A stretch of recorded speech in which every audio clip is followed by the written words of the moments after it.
Sabe, estava eu refletindo um pouquinho sobre o nosso querido país. Poxa vida, um lugar tão lindo como esse, de uma natureza tão exuberante, aliás, a natureza mais linda do mundo, né? Em seus 500 anos se manteve intacto. Não participamos das guerras mais horrorosas do mundo, como as cruzadas, a Inquisição. Lógico que adquirimos algumas dívidas, né, alguns karmas, como a escravidão dos negros, a guerra do Paraguai e algumas outras guerras que a gente participou, sim. Mas hoje, o Brasil é o país do mundo que mais abriga todos os povos, credos, religiões, raças. E é um lugar de um povo imensamente otimista, cheio de esperança e, sobretudo, trabalhador, que nunca desanima. Mas, mediante tudo isso que a gente falou até agora, eu ainda me senti um pouquinho amargurada. Por isso que eu resolvi falar desse tema hoje. Por que tanta violência? Por que tanto assassinato, roubo, tanta desorganização, tanta desestrutura? Aí, mediante tantas dúvidas, eu comecei, durante esse tempo de pandemia, a fazer alguns estudos que eu acho que eu deveria fazer. Então, eu queria escutar, de alguma forma, ou verificar em algum dos livros da nossa vasta literatura espírita, alguma coisa em que o nosso Mestre Jesus tivesse se pronunciado a respeito do nosso país.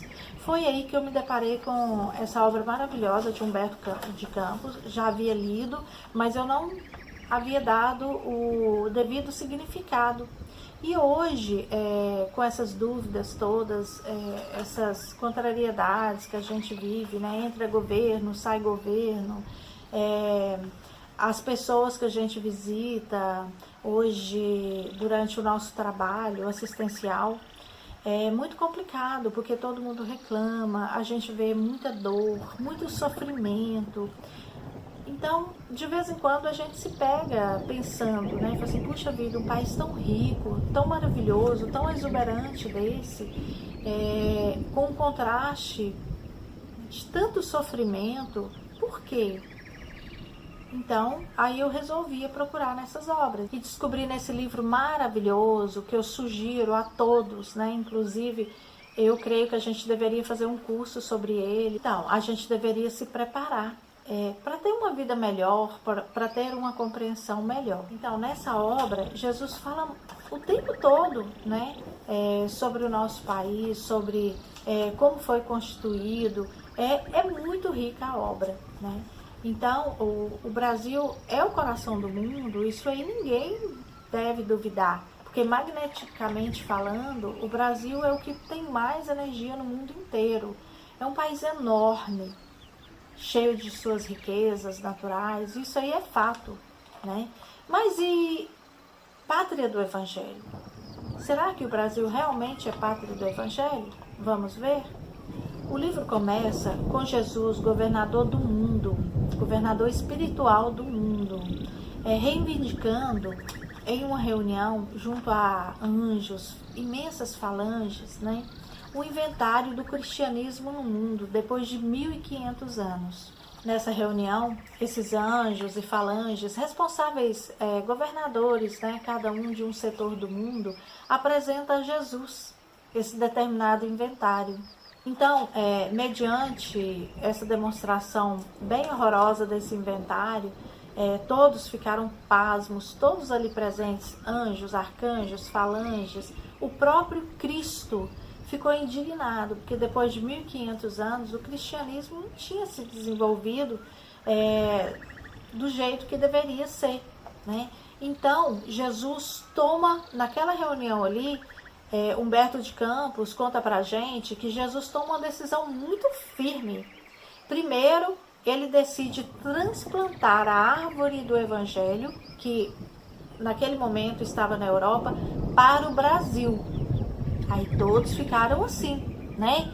E nomeou o anjo Ismael como governador espiritual do Brasil, lógico, né? Junto com uma falange de espíritos bons, espíritos amigos, que ali iam ajudá-lo. Bom, aí Ismael, muito assustado com a responsabilidade, né? Depois de ter sido nomeado, resolve ter um particularzinho com Cristo. Nesse particular que Ismael teve com Jesus, ele estava indignado. Mas, mestre, primeiro o senhor pede para formar essa nação com um povo mais simples e trabalhador que existia no mundo, no caso os portugueses, né? Depois o senhor pede o auxílio da nossa mãe África e a contribuição dos negros. Olha só o que eles fizeram, escravizaram tudo. E os nossos nativos, os índios, o senhor não tem ideia das barbáries, do absurdo que fizeram com os nossos nativos. Então, depois do relato de Ismael, Jesus, com sua imponência, diz a ele: meu caro, e te digo mais, você vai procurar nos lugares mais tenebrosos da terra, aqueles lugares mais difíceis, e vai procurar ali todos os espíritos que faliram nas cruzadas, na Inquisição. Você vai procurar pelos umbrais todos os políticos, religiosos, corruptos que colaboraram, né, para a derrocada do mundo, do cristianismo até o presente momento, e você vai juntar todo mundo. Aí nesse momento, Ismael já estava com o olho enorme assim, né, parecendo aqueles animes japoneses, enormes, né, e pergunta para o Cristo: tá, mas o que eu vou fazer com esse tanto de gente falida, esse tanto de espírito que não deu certo no mundo? Aí Jesus disse a ele: manda tudo pro Brasil. Aí Ismael falou assim: Cristo, mas isso não vai dar certo. Aí Cristo: vai. Você sabe por que vai dar certo? Porque o Brasil, ele é o coração do mundo. Ele já é o coração do mundo. E ele será a pátria do Evangelho. Por quê? Porque o Brasil, ele não é um cenário, um país onde é para cultivar obras de arte, né, para santificar pessoas. Não. O Brasil é um hospital. Ismael, eu vim para os doentes, eu não vim para os sãos. E o Brasil será, assim, um hospital onde vai regenerar todos esses espíritos. Então, aos poucos, o país vai crescendo, vai se desenvolvendo espiritualmente através dos erros, mas com o auxílio de todos nós. Bom, diante desse relato, Ismael entendeu que o Brasil, a partir daquele momento ali, realmente caminharia sim para ser a pátria do Evangelho, porque era um local onde iria regenerar seres.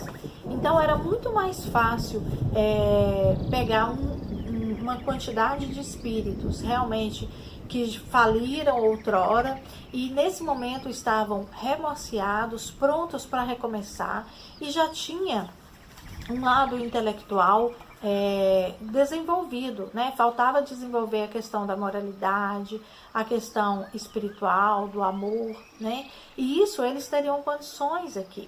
E o que a gente vê realmente, tudo que foi escrito nesse livro de 1938, hoje, né, quase 100 anos depois, a gente pode perceber isso, né? Que entra governo, sai governo.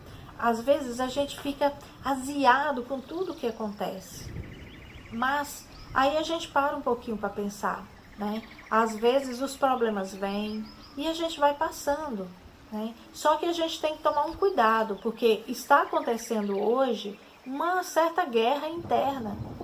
E às vezes eu fico vendo pessoas pintando a cara, pessoas revoltadas, pessoas chateadas com um monte de coisas. E às vezes esquece de um pedacinho de Brasil que é nós, ou alguém da nossa família que preside. Vocês já pararam para pensar nisso? Onde é que a gente vive? Não é no nosso lar? Então, no nosso lar, quem governa hoje ou somos nós ou alguém da nossa família. Ou seja, nós participamos diretamente desse governo. E como está esse pedacinho de Brasil em que nós somos responsáveis? Hein? Então vamos voltar um pouquinho e relembrar. Ismael, com todas aquelas dúvidas, mesmo sendo anjo, que foi relatado lá, ele hasteou. Assim, ele acreditou, ele teve a fé e veio aqui e hasteou a bandeira de Deus, Cristo e caridade. E no nosso lar, o que a gente está hasteando? Gente, vamos refletir. Nós vemos, às vezes, pais falando impropérios, utilizando violência para com o próprio filho. Às vezes, chegando em casa do trabalho, muito nervoso, xingando. Ou seja, no nosso lar, a gente realmente chega e tira a máscara. Vamos ser sinceros, né? E é um local, assim como o nosso corpo é o nosso santuário sagrado, e a gente deve cuidar dele com higiene, indo ao médico, com cuidado espiritual, o nosso lar também. Porque toda a energia que a gente traz da rua vai pairar ali naquele local. Então a gente tem que tomar muito cuidado com o que a gente leva para o nosso lar. Porque ali estão quem? Quem a gente mais ama. Então, muitas vezes, a gente reivindica dos governos saúde, educação, infraestrutura, limpeza urbana e não consegue governar o nosso próprio lar. Às vezes a gente não consegue manter a própria higiene, às vezes a gente não consegue manter uma estrutura física e muito menos espiritual condizente ao que a gente deseja. Quando a gente fala que ama o filho, ama a nossa família, ama o nosso lar, cuida do nosso lar, será que estamos sendo sinceros? Então, a proposta de hoje, gente, é exatamente isso. É a gente começar de dentro do nosso lar a fazer um mundo melhor, a fazer um Brasil melhor. Mas não adianta nada a gente querer colocar a carga toda em cima dos políticos, né?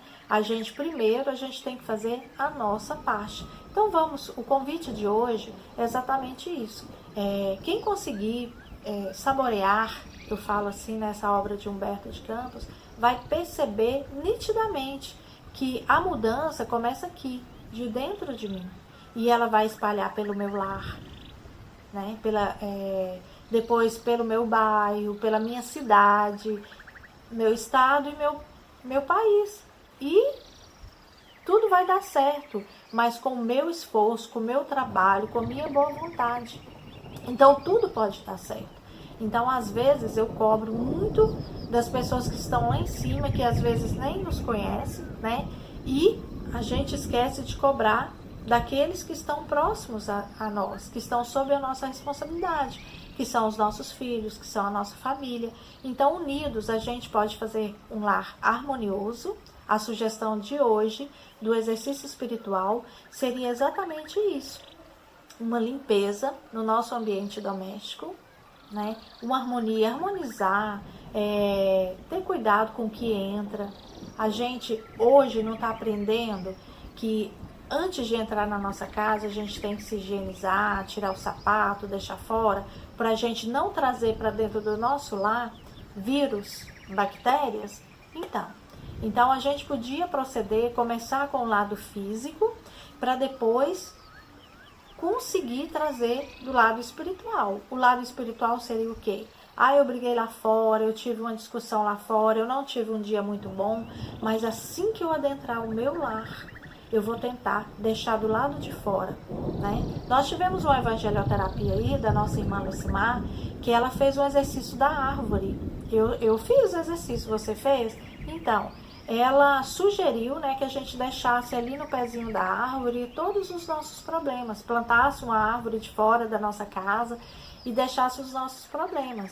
É um exercício muito bom, mas talvez a gente não tenha essa árvore. E o que a gente vai fazer? Antes de entrar no nosso lar, vamos abençoá-lo, né? Vamos pegar os nossos probleminhas e vamos colocar sentados ali, no meio-fio, né?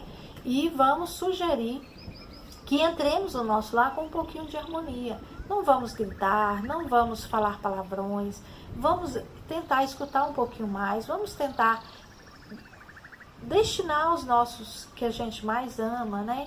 Coisas boas, né? Se agora a gente não pode ficar abraçando, beijando, existem outras formas de amar. O respeito é a melhor forma de amar.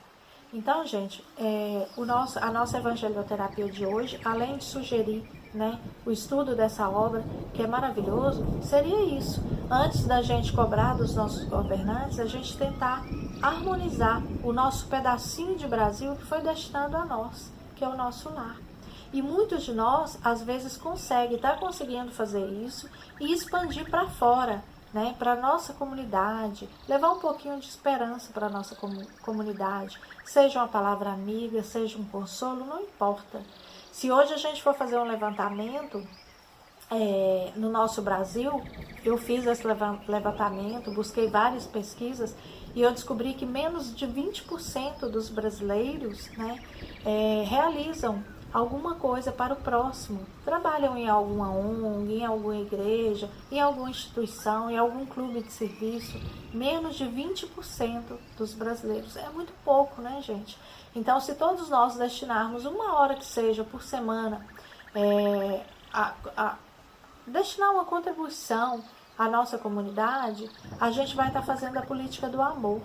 E é essa a sugestão de Humberto de Campos lá no livro, né? Então, é interessante isso, a gente utilizar da política de amor. Muitos de nós ficam discutindo, às vezes fica defendendo bandeira deste ou daquele partido. O partido que a gente tem que defender, gente, é o partido do amor. Política é importante para nós? É muito importante, né? Só porque a gente tem que se entender primeiro, a gente tem que se inteirar, tem que saber o que a gente deseja para nós, para a nossa família e para o nosso próximo. Vamos refletir um pouquinho? O que eu não quero para mim, eu não posso desejar para o próximo.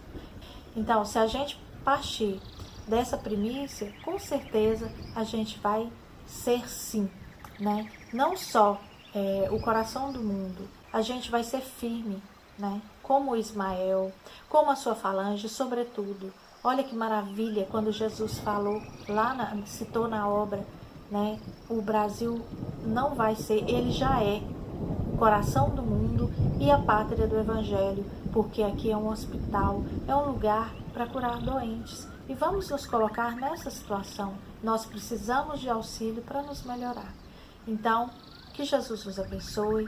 E eu vou deixar vocês com a linda prece pelo Brasil da nossa querida Elizabeth Lacerda. Fiquem com Deus. Ó meu Brasil amado, pátria escolhida e de encantos mil, nosso povo é valente, não desiste de lutar e servir com paciência. Como patriotas brasileiros, reconhecemos o nosso país como joia preciosa que precisa ser lapidada. Celeiro de bênçãos, pátria do Evangelho, escolhida por Jesus, que aqui depositou tesouros de esperança, amor e luz.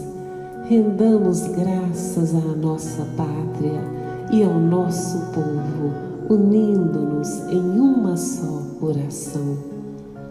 Pai nosso, Deus de amor, olhai pelo Brasil, escutai o nosso clamor. Que nossa pátria seja o berço da fraternidade tão sonhada e esperada. Que nossas terras sejam por vós abençoadas. Que nosso povo redimido seja por vós acolhido. Pai, derramai vossas bênçãos sobre nós. Protegei nosso solo, nossas matas, as nascentes e as cascatas. Olhai pelas florestas, pelas plantas e animais. Não vos esqueçais, ó meu Pai, do povo trabalhador, que mesmo vertendo lágrimas, não se esquece de sorrir, nem de lutar pelo pão de cada dia. Um povo simples e humilde, que sabe o valor desse berço esplêndido. Um povo capaz de amar, um povo que não se rende nem se entrega às tristezas. Pai das alturas celestes, de joelhos nos postamos para vos pedir luz para os homens e mulheres escolhidos para governar a nossa nação. e fazer progredir o nosso povo. Fortalecei neles o senso de amor, justiça, verdade e fraternidade, que auxiliem o progresso e restaurem a confiança dos cidadãos que hoje, desvalidos de honra e dignidade, anseiam por dias melhores. Que não nos falte ao povo o pão e a educação, o trabalho e a saúde, o respeito e a dignidade. Entregamos nossas rogativas a Jesus, Ismael e Maria, para que intercedam por nós, junto a vós, Pai de bondade absoluta, em favor do nosso Brasil varonil. Paz, alegria, fraternidade e sabedoria. Salve o nosso povo, salve o Brasil, salve o coração do mundo, salve nossa terra, Mãe Gentil.